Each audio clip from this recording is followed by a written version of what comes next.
শুধুমাত্র স্ত্রীর সঙ্গে মিথ্যা কথা বলা জায়েজ আছে এক হাদিসে নবী আলাইহিস সালাম বলেছেন। আর সেটাও কোন মিথ্যা? সব মিথ্যা বলা স্ত্রীর সঙ্গে জায়েজ নাই। আমরা অনেকেই এই হাদিসকে ভুল বুঝি এবং বলি যে স্ত্রীর সঙ্গে মিথ্যা কথা বলা জায়েজ আছে, অতএব 500 টাকা দিয়ে মাছ এনে বলবো 300 টাকা, স্ত্রী খুশি হয়ে যাবে। 1000 টাকার শাড়ি কিনে বলবো 2000 টাকা, স্ত্রী খুশি হয়ে যাবে। এভাবে যত রকমের বাটপারি আছে সবগুলা করব। এরকম যদি মিথ্যা আপনি বলতে থাকেন, এক সময় বিশ্বাস ভঙ্গ হয়ে যাবে, আস্থা নষ্ট হয়ে যাবে, স্বামী স্ত্রীর মধ্যে ভুল বুঝাবুঝি তৈরি হবে। এভাবে মিথ্যা কথা বলার অনুমোদন দেওয়া হয় নাই। নবী আলাইহিস সালাম হাদিসে যে স্ত্রীর সঙ্গে মিথ্যা কথা বলার অনুমোদন দেওয়া হয়েছে, সেখানে মিথ্যা বলতে উদ্দেশ্য হলো স্ত্রীর গুণাগুণ বর্ণনা করার সময় বাড়ায়া বলা, এমন কথা বলা যেটা আসলে বাস্তবসম্মত না। এটা রূপকার্থে এবং স্ত্রীকে খুশি করার জন্য জায়েজ আছে।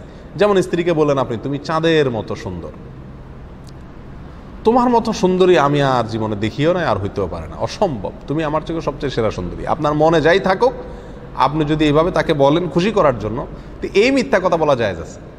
ফুসলানো ফাসলানো অর্থাৎ সম্পর্ক ভালো সৃষ্টি করার জন্য, আস্থা তৈরি করার জন্য, আন্তরিকতা সৃষ্টি করার জন্য, আপন করে নেওয়ার জন্য, যেটাকে আমরা সরল বাংলায় পাম্পট্টি বলি, এই টাইপের পাম্পট্টি টাইপের কথা বলতে গিয়ে যদি অবাস্তব কথাবার্তা বলেন স্ত্রীর সঙ্গে, তাহলে এটা জায়েজ আছে।